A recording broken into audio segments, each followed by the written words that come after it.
بصوا بقى النهارده هنعمل شوكولاته الاغنياء اللي انا قلت لكم عليها قبل كده بمكونين 2 وبس. هتعملي احلى شوكولاته طعمها غني جدا جدا جدا وتحفه قوي قوي، وكانك كده بتاكلي كده حاجه كده كيكه شوكولاته على شوكولاته، حاجه كده جميله يعني. بصوا جامده اخر حاجه من الاخر، عايزاكم بجد تجربوها. بصوا اصلا القوام بتاعها عامل ازاي، مع كوبايه القهوه بقى هتاخدي قطعه واحده كده بس، غنيه انها تعدلك مزاجك. يلا بينا نشوف هنعملها ازاي ونقول بسم الله وعلى بركه الله. انا هقول لكم الكميه اللي انا عملتها، بسم الله ما شاء الله، رميت كميه قد ايه، وهقول لكم كمان ازاي نحفظها.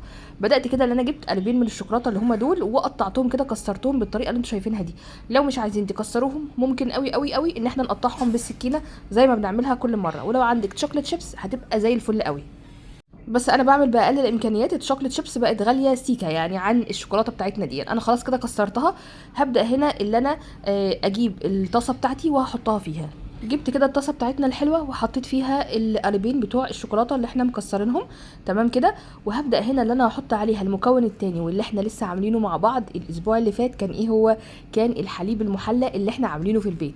انا كنت عامله الكميه دي، اخدت نصها، يعني حطيت حركة 300 جرام من الحليب المكثف على القالبين بتوع الشوكولاتة دول. هحطهم على ايه؟ هحطهم على النار، وما تخافوش خالص مش هتتحرق مننا باللي انا هقوله لكم ده. اول ما حطيتها على النار بدات اللي انا اخليها الشمعه بجد، يعني النار تكاد تكون مش موجوده، مهديه عليها خالص، وايدي فيها وبفضل اقلبها من كل الاتجاهات علشان خاطر ما تتلطعش من تحت وتتحرق ويبقى طعمها مش حلو. بصوا القوام اللي احنا وصلنا له ده، اول ما توصل للقوام ده بطفي على طول عليها وبكمل فيها تقليب، من يعني بشيلها من على البوتاجاز وبكمل فيها تقليب. لو عندك بقى ايه قوالب الشوكولاته اللي احنا بنحط فيها الشوكولاته دي كان بها. لو ما عندكيش زي حالاتي كده جبت القالب دون، لو ما عندكيش القالب ده هاتي اي صينيه وافردي فيها ورقه اللي هي كيسه التلاجة، اللي هي الكيسه النايلون بتاعه التلاجة، وبرده حطيها فيها، بس هتدهنيها بحته من الزيت، او لو عندك بقى زبده بيعلي برده ايه الدنيا. يعني لو عندك زبده هتدهنيها كده بالزبده، لو ما عندكيش زبده زي حالاتي برضو حطيتها بالزيت. ما قالتش اي حاجه وما قالتش لا، حطيتها كده في القالب، بدات ان انا اخبط فيها وهسيبها تبرد وهحطها في التلاجة. اتبقى عندي شويه كمان، اعمل ايه؟ اسكت؟ لا طبعا، جبت القوالب دي اللي هي بتاعه الكب كيك وحطيتها فيها برضو، وحطيت اللي هي الاكياس بتاعه الكب كيك فيها، وبدات اللي انا ارش عليها زيت. لو ما فيش زيت وعندك زبده برضو تحطيها برضو زي الفل وجميل.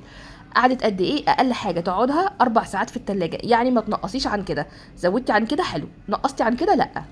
بدات اللي انا اقطعها بقى عادي براحتكم بقى، التقطيعه اللي انتوا عايزينها بالشكل اللي انتوا عايزينه براحتكم خالص. اهم حاجه بقى الطعم والاستمتاع بالطعم، حاجه كده اللهم بارك بسم الله ما شاء الله، حاجه جميله مع كوبايه القهوه تعدلك مزاجك كده، توديكي في حته تانية.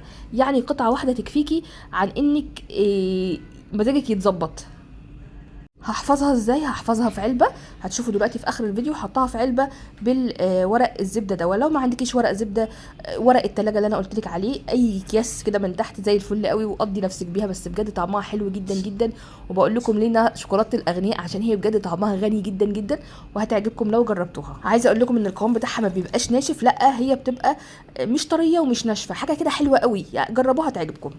ايه رايكم؟ طلعت سهله ولا مش سهله؟ شفتوا؟ مش انا قلت لكم هنعملها بمكونات سهله جدا، هنبقى اغنياء الاغنياء. او من حته شوكولاته هتعدل مزاجك وتظبط لك الدنيا وتخليكي كمان ايه، عارفه كده تكملي يومك بنشاط وحيويه ومزاج رايق. المهم بقى انكم بتنسوا تعملوا لايك والشير بتوعكم الحلوين.